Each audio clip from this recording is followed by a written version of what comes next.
Good evening, everyone, and a happy new year to you. We are so appreciative of you taking the time to join us tonight. Welcome to 2021. I know I had big hopes for 2021, and I still have some question marks, but we'll see how it works out. My name is Jamie Woody. I'm the Vice President for Student Life, and we'll be serving as your moderator tonight. I'm joined by two of my esteemed colleagues and panelists. We are joined by Elisa Gonder, who is our Dean of the Faculty and Professor of Political Science. She can answer any academic questions you might have. And President Laura Scandera-Trombley is joining us. We will invite her to make a few comments, and just know that right after her comments, we have the Q&A box down at the bottom of your screen. Please feel free to add any questions that you have, and we will get to as many questions as we can. Again, thank you so much. It's great to see you. President Trombley. Hi there, and welcome to our 180th spring semester. We are ready to go. The snow has melted. I have seen our football team practicing in front of the Turner Fleming House, and I am very, very excited to see the campus once again come alive and have students doing what students have done here for generations: attend classes, make friends, and create meaningful lifelong relationships with faculty. We have been very busy during the break, and we have our protocols in place to keep your students very safe. We have additional programming that we have in student life, and we also are going to start the spring semester with surveying our students about food preferences, because we will be doing a request for proposals at the beginning of the fall semester so we can improve food quality, service, and also convenience. And I invite all of our students to partake in the surveying that we are doing. This has started to be a very exciting year. I think everyone was glad to say farewell to 2020. That 1 year seemed at times like 10. And we have, I think, very high hopes for what we will be seeing over the next 6 to 10 months in 2021. There is a great deal of news right now about vaccines. We do not currently have anything in place that would allow us to offer vaccines to faculty, staff, and students. However, we are very hopeful that we will in the near future. Right now, in Texas, faculty and students are not part of 1A or part of 1B. However, there is a lot of work being done to try and make sure that teachers are included in the upcoming 1C. If by some chance we have vaccines become available for students while your students are still here on campus during the spring semester, we will create a protocol and a process so that we can have as many of our students vaccinated as possible. However, my sense is that more than likely, students will not have those vaccines available while they are still here during the spring semester. We are anticipating that we will, with this late start to the semester, we're a week later than we typically are. Our plan, though, is that we will go and have students on campus all the way to finals. We will not have a spring break, but we have scheduled days in between class sessions so that students will have an opportunity to exercise, to rest, and prepare for the rest of the semester. We are also planning to have both the 2020 commencement as well as the 2021 commencement take place in May. And I can't tell you how much I'm looking forward to that. And we already have done a great deal of planning as far as that's concerned. I look forward to seeing everyone here. It has been, in so many ways, such a wonderful and gratifying time for me to just start to learn all of the different histories of this great institution, to start meeting the people who are part of our community. I love talking to students, even when we are physically distanced with masks. That does not create an impenetrable barrier to our getting to know each other. And I must confess, I'm a little bit envious because I won't be teaching until the fall semester, but I'm very excited to do so. And I look forward to being back in the classroom at that time. So we're here this evening to answer any questions that you might have. And we look forward to this upcoming conversation. So let's get started. Thank you so much. And the questions are rolling in, so let's jump right in. Dean Gonder and I will tag team this. Will there be internship opportunities this spring and summer?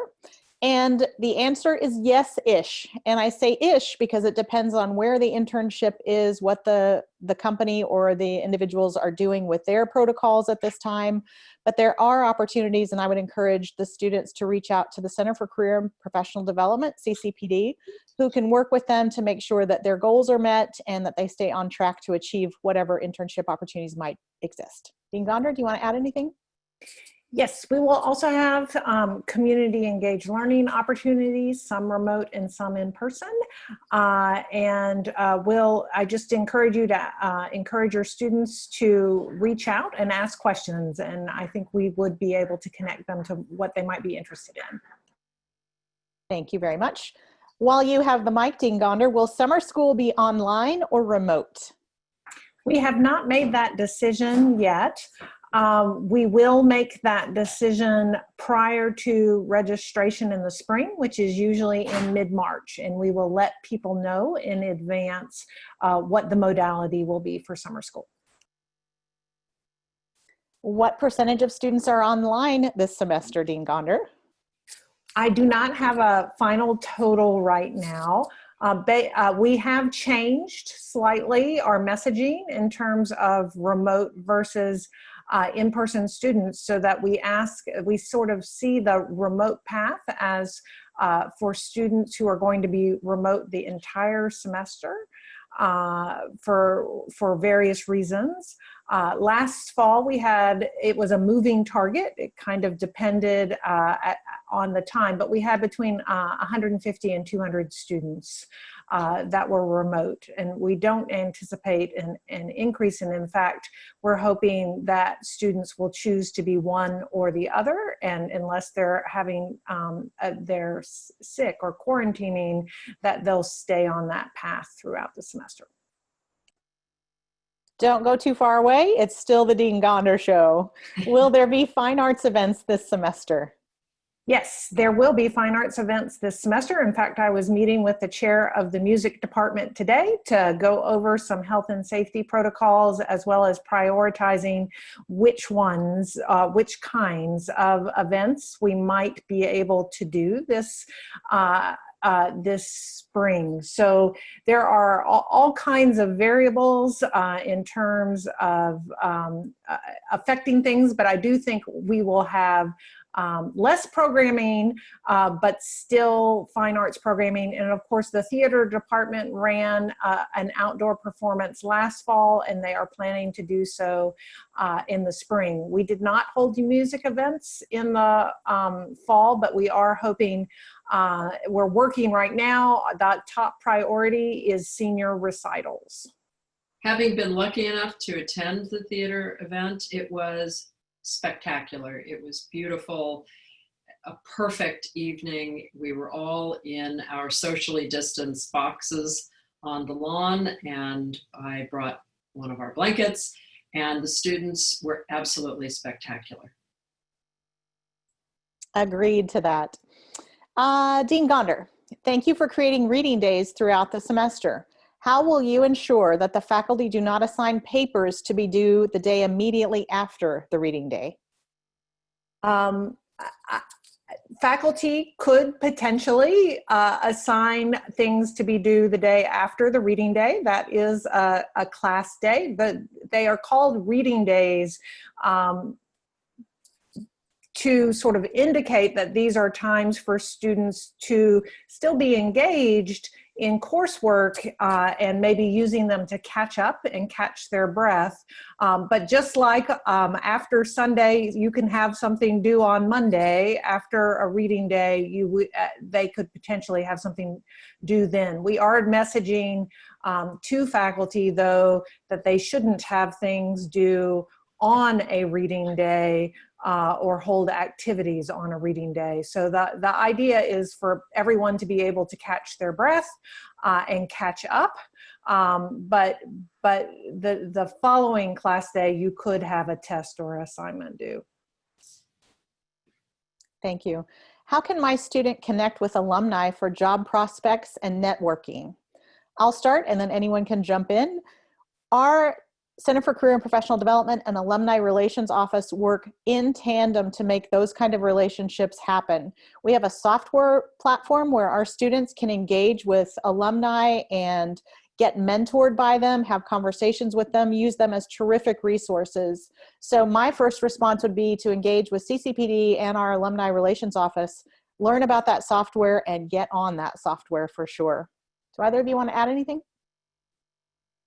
I also want to encourage anyone who is interested in connecting with alumni or who has questions about networking. I have open office hours every Friday in the afternoon, and I always enjoy hearing from students and having a good conversation with them and do my best to help and support them to connect them with appropriate alumni. So feel free to contact the president's office as well. Dean Gonder, if my student is struggling academically, who should they reach out to? I think there are a variety of resources for your student. I would suggest if it's a particular course, the first place to go is office hours with the professor. If it's more generally time management or working on assignments, we have the Center for Academic Success, and they could reach out and make an appointment there. Associated with the Academic Success Unit are peer mentors.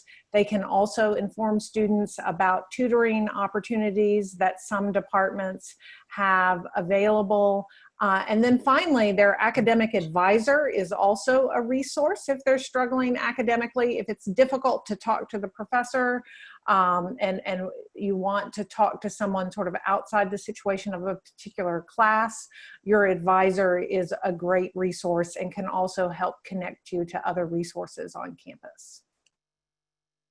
Thank you. President Trombley, it is your turn. To clarify, once the vaccine becomes available, will it be required for students and faculty? It will be required for students once it becomes available. However, once again, I don't think that that is going to be something that we will be dealing with this semester, because I pretty regularly scan and look at all of the available websites. I'm also in regular conversation with the president and CEO of St. David's Hospital, who keeps me informed about any updates regarding the availability of vaccine. But for the fall semester, we will, again, assuming that everything goes well and the vaccine is available, we would be adding that to the list of vaccines that we currently require. Of course, there may be exceptions, and those would have to be handled on an individual basis. Once the vaccine is available, though, for faculty and staff, we would be offering vaccinations free of charge, either on campus, or we would be working with one of our partners in the community in one of the centers that they have here, so that we could proceed with vaccinations. I'm waiting for that time to arrive as quickly as possible, and I'm just really anticipating that with the vaccine becoming available in the near future, we will be able to start next year in perhaps a much more traditional way than how we have had to run the year thus far. Fingers crossed for that. Are emergency funds still available for unexpected expenses? Yes. Our Southwestern community has shown up in beautiful ways to increase that fund, and we have donations coming in through our development office who have been working hard in that area. So the fund is there, it is populated with dollars, and we are prepared to process those as quickly as possible so it continues to be a resource. Dean Gonder, will office hours be in person or virtual again this semester? Office hours will remain virtual this semester. One of the motivations behind that is we have our facility crew increased cleaning of classrooms and other public areas. And so we're trying to keep the professors' offices needing cleaning less. If we have told professors that if they are comfortable or interested, they can have office hours or meetings with students outside on the mall, socially distanced. And so we will be following the same protocols as the fall. Will my student be informed if they are on the dean's list? That's a good news item. Yes, we are working on that right now. So in the coming weeks, we will inform students about the dean's list. It's an exciting time. How can my student make more friends? They felt very isolated last semester. First, we are approaching this spring semester with a lot of the same protocols in place that we had in the fall. And the reason is because we all know what's happening in Central Texas and in the country in general. The cases are rising right now. So we are paying attention to what's happening. But for now, we will approach the spring as we did the fall with the same parameters. One caveat to that, the RAs did a fantastic job managing all of the policies and protocols. They did their job so well that we've asked them to maybe tone it down a little bit, dial it back a bit. When they would see a student approaching another student's room, the RAs were paying attention and asking the students to physically distance and to back up and whatnot. But we are now recognizing that we want students to be able to stand in the doorway of their friends and have a conversation. Of course, they're distanced and masked. But the RAs are aware that we want to make sure we continue to build the community, foster relationships and whatnot. We are also doing a needs assessment for all of our students. Last semester, we tried to assume what students wanted, where they wanted programming, when they wanted programming. And what we ended up finding was that students were not necessarily interested in programming in their residence halls proper. They were more interested in going to programs that were in academic classrooms and whatnot.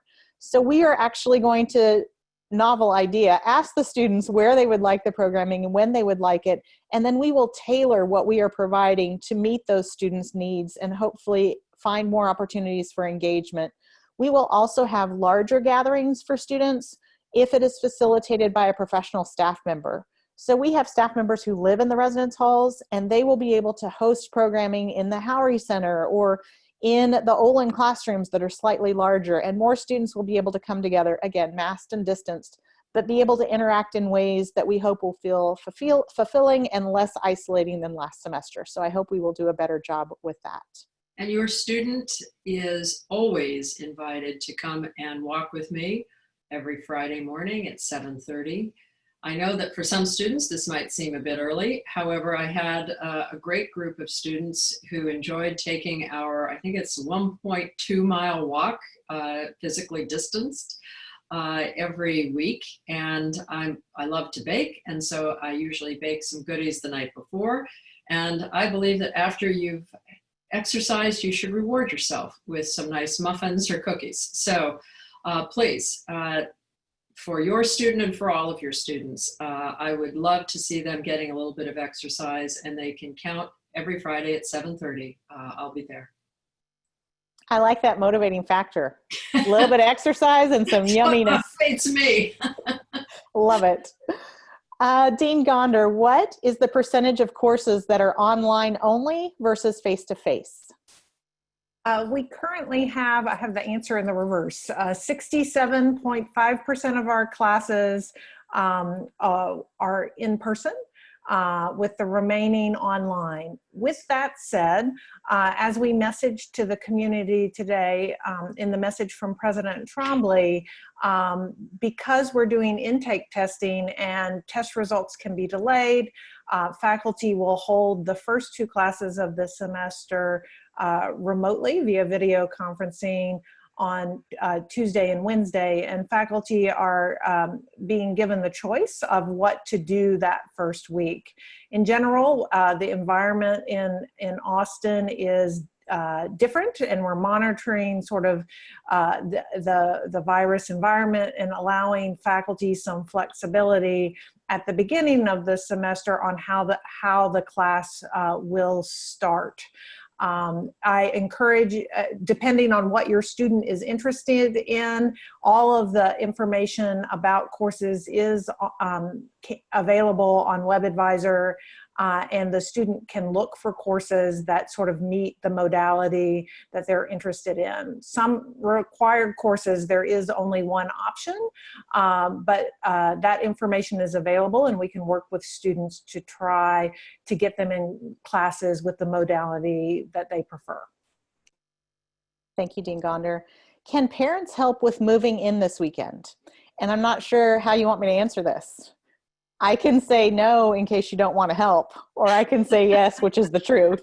So if you are tired and have a bad back, no, you may not help with move-in. But yes, parents or anyone is allowed to help. We've asked that we limit the helpers to 2 people, and we also want those people to be masked and distanced. And when you get to the room or the apartment, we ask that you go ahead, go in, close the door, and try to stay for no more than an hour. Truth is, we are not going to be knocking on the door and seeing if you're gone for an hour, but we do want you to have the door closed, and we do want to try to keep our community as healthy and visitor free as possible. But for this one exception, we are working with you unless you don't want to, and then we support that as well. Dean Gonder, when will summer study abroad program decisions be made, if they will occur or not? So we are currently accepting applications. It really depends on the program. We run 2 to 3 programs through Southwestern, so there's a decision points there. And then students do have the option to travel abroad through other programs, and we work with a provider. So I encourage you to reach out to Monia Limery in the Office of Study Abroad. She is communicating when deadlines are, when deposits are, and when final decisions will be made in the various cases. President Trombley, what's the COVID positivity threshold for moving all classes online? We're looking at various measures. First, the number of rooms that we have available for students who need to quarantine, the overall number in terms of positivity on campus, positivity percentages in the community.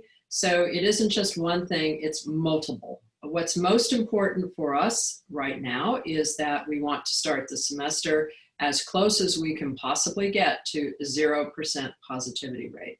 That's the reason why we're asking all students to be pre-tested. That's why I've been pre-tested, as well as all of the faculty who will be on campus and all of the staff. That is also why when your students arrive on campus, they're going to be tested again. And that is also the reason why we have increased the amount of testing that we are doing in our randomized testing that takes place every week. So within that pool that will be tested on a weekly basis, I think the total number right now is 600, and that includes both faculty, staff, and students. And then we have even more testing when it comes to our student athletes. They are going to be extremely tested as the semester continues. So we are abiding by the instructions that we have received from NC2A, and we are also taking an additional layer, and we will be giving students some tests in addition to what is required while they are in competitive play. So it is really about testing frequently. When we do see a student or anyone else test positive, it's isolating that student, and then it is doing the kind of tracking that we need to, and then quarantining any students, or in this particular instance, who have come into contact, and keeping them in quarantine until we know that they have not become ill or they're not symptomatic. This worked very well for us during the fall semester. And so I wouldn't say that this is exactly a bookend to the fall semester, because we've actually increased the amount of testing that we're doing at this particular time. But I think that our protocols have demonstrated that they have been very successful, and we are very, very vigilant when it comes to this, because again, we're determined that students are going to come here, they're going to be kept safe and healthy and on campus until the end of the semester. Yes, yes, yes. President Trombley, is the increase in cost of housing permanent? No, because there will most likely be further increases over the period of years. Every single year, we take a very careful look at all of our expenses. And we have what I would call the controllables, excuse me, and the uncontrollables. The uncontrollables include things like utility costs, medical costs, insurance costs, things that we cannot control, we just have to respond to. Then we have what we can call controllables, and that would include tuition, room, and board. So we are constantly balancing, and we are trying to keep the increases in these costs as low as we possibly can, at the same time making sure that we are doing what we need to do in order to have a robust budget, and one that is providing opportunities for the entire university. One of the major projects, as you can well appreciate this year, has been controlling costs so that we can end the year with a balanced budget. At this moment in time, we are on track to do so. And at the end of the year, once we have been successful in this regard, we will be among the very, very few institutions that will be actually able to make that claim, because most institutions in higher education are going to be running deep deficits. But that has all been part of the planning that we have done this year, so that not only will we wind up with a balanced budget, but we will be very well positioned to move ahead and be very successful for years to come. Thank you. We are back to vaccines for a moment, President Trombley. Will the vaccine be mandatory for staff? That's something that we're currently examining. One of the things that I can say definitively is that it would be available for faculty and staff without cost. And certainly we would be heavily encouraging everyone to take advantage of this. And based on what I have been hearing from faculty and staff, everyone is very anxious at this point to get vaccinated, nervous and anxious. But that's something that we really need to look at to make sure that we are respecting individuals, that we are looking at the overall safety and health of our campus, and there's more to come on that. Thank you. Dean Gonder, for students who live off campus, where can they sit and study on campus between classes? Can they go to the library? Yes, our library is open during the day and a wonderful place for students to study. We increased the location of study places precisely to help students who were on campus and needed space between classes. So the Mood Atrium is now a study space for students. There's some classrooms that are available. We increased the amount of outdoor furniture we have on the campus. So on nice days, they can sit outside. We have a document that lists all of the outdoor spaces for students. So I encourage them to look on our website for that. And if they cannot find it, to reach out to their academic advisor, and they should be able to help them find that information. President Trombley, since spectators will not be allowed at sporting games, will the games be live streamed? Yes, and right now we are also reviewing the possibility of allowing a very limited number of spectators to attend competitions that take place first outdoors and second of all off campus. And so there's more to come on that front. But you will be able to see all of our competitive sports online, from golf to swimming to basketball to football. Thank you very much. And for those of you who have taken advantage of our streaming in the past, we understand that the platform has been improved, so whatever hiccups might have existed in the past, we don't anticipate those being hiccups anymore. Fingers crossed. How can my student be referred to the counseling center? The counseling center is up and running, and referrals can happen by the individual. Probably the easiest way is for the student themselves to reach out to the counseling center via online or calling the counseling center. We are asking that students don't just show up at the counseling center because we are trying to monitor traffic flow in buildings and spaces and not congregate too much in one space. Our counselors have moved to either in-person or telehealth.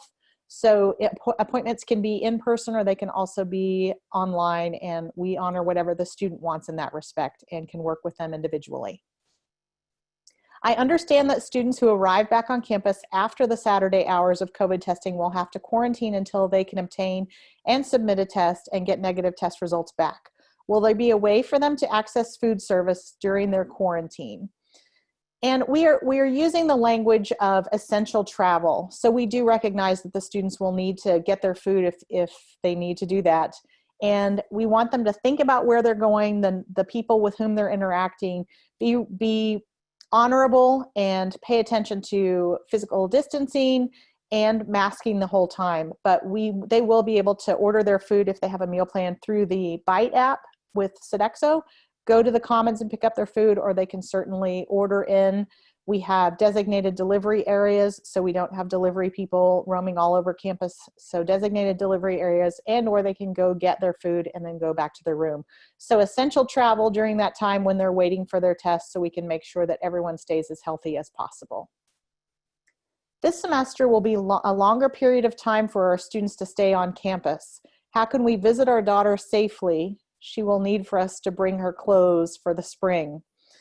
We hope by that point in time we will be able to decrease our limitations on visitation. Right now, again, we are sticking with the visitation of no visitors to residential spaces. We will pay close attention to that. If it changes, we will certainly communicate it out to you. But I encourage you and your student to identify a location where you can make the exchange, the clothes drop, and that can be outside on campus. It can be local restaurants, safe, distanced, masked, local parks, whatnot. Those would be my recommendations for you. And hopefully, again, hopefully this is one of the last times we talk about this limited visitation and we can get back to what we all considered a bit more normal. Will the random weekly tests be rapid tests? No. The turnaround time, we are using a different vendor, and we have obviously, as President Trombley mentioned, increased our number. We are doing about 600 people every week, and this equates to our students getting tested about once a month, which is fantastic. We're really excited about that.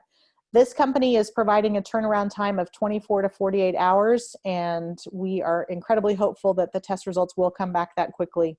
During that time when the students are waiting for their test results, we encourage them, as I mentioned, essential travel, be aware of physical distancing and masking, etc. What is the total enrollment this semester? We don't know yet.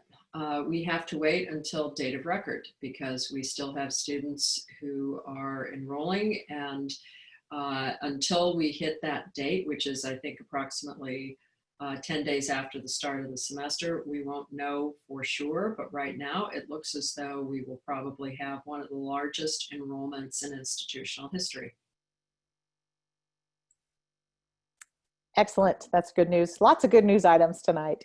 If my student tested positive for COVID and has quarantined for 14 days, I assume that's isolated for 14 days, but follow-up testing continue to be positive, will she be able to return to campus?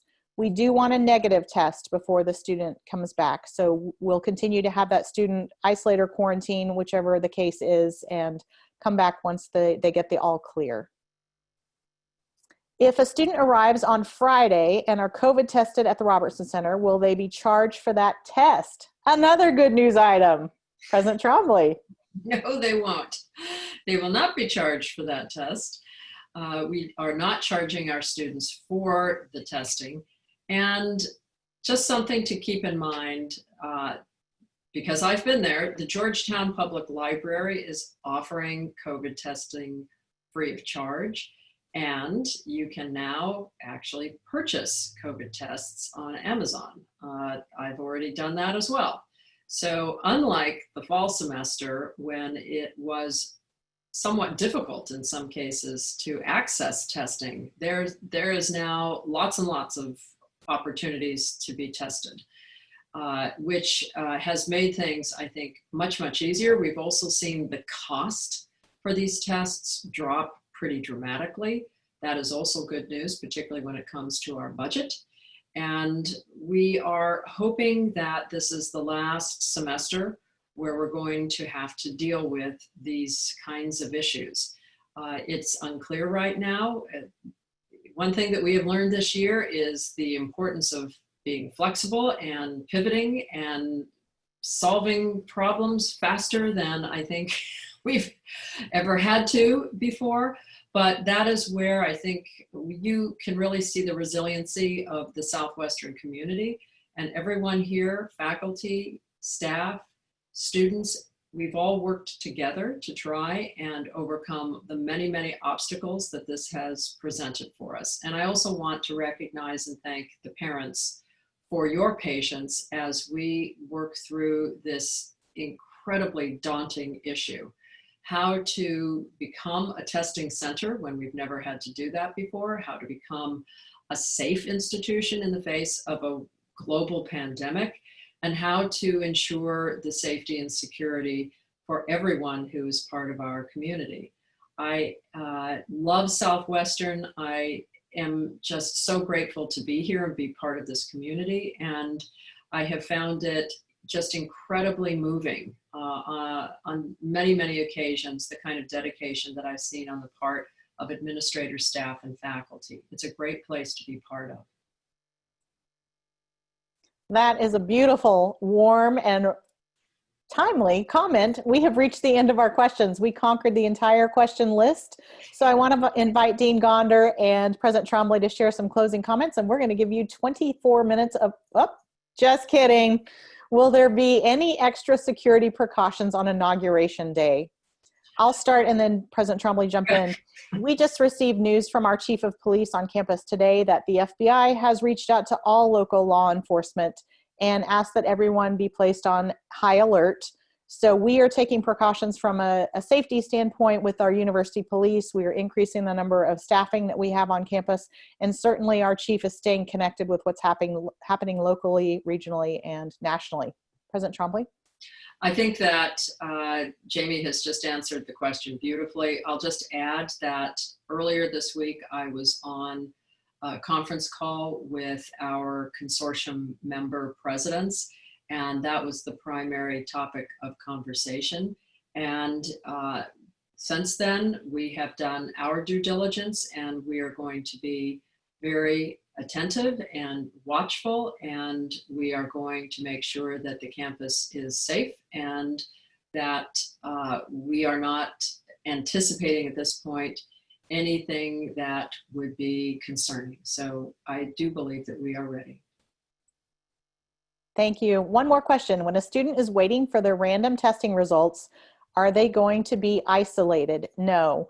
We want them to be aware of their movement until they get their test results back, but they do not have to quarantine or isolate. Just continue physically distancing and masking. Now we have conquered the question list. So I want to invite my colleagues to share some closing comments, and then we'll give people back 22 minutes of their lives. Dean Gonder. Yes, I would just like to communicate that the faculty is ready and excited to welcome the students back. The campus has been quiet, and I think that we have all, last fall, we all enjoyed having students back on campus and doing what we do here, which is mentor and teach and learn. And there was comfort in being able to do that, even despite all of the new constraints that we were faced. So we're excited to see everyone back, and encourage you to continue reaching out if you have questions. Thank you. And I am very excited to see the campus once again filled with students and faculty. That is, for me, the return of what I consider to be the ideal kind of life, and one that I have chosen to live. And so I am really looking forward to seeing everyone next week. And just something that I want to let all of you know, in addition to the very careful management that we've done this year, we have not just focused on this year. We have had a task force that has been working since the fall semester to discuss and think about priorities for the university for the next 5 years. And so at the very end of the spring semester, you can expect to see our tactical plan with all of our priorities listed. It will be transparent, and it will also make sure that all of the priorities for the institution will be addressed. It will be exciting. It's going to involve more students living on campus, capital projects, increased financial aid, just really the things that matter the most, so we can offer all students the best kind of education, which we've been doing since 1840. I wish you all well, take care, stay healthy, and I can't wait to say hello to your students. Thank you. Thank you, President Trombley. On behalf of all of us, thank you so much for your partnership as we walk through this journey together. We appreciate you. Can't wait to see you in the 3 dimension. Have a terrific night. Here are your 20 minutes back. Thanks, everyone. Bye. Bye-bye.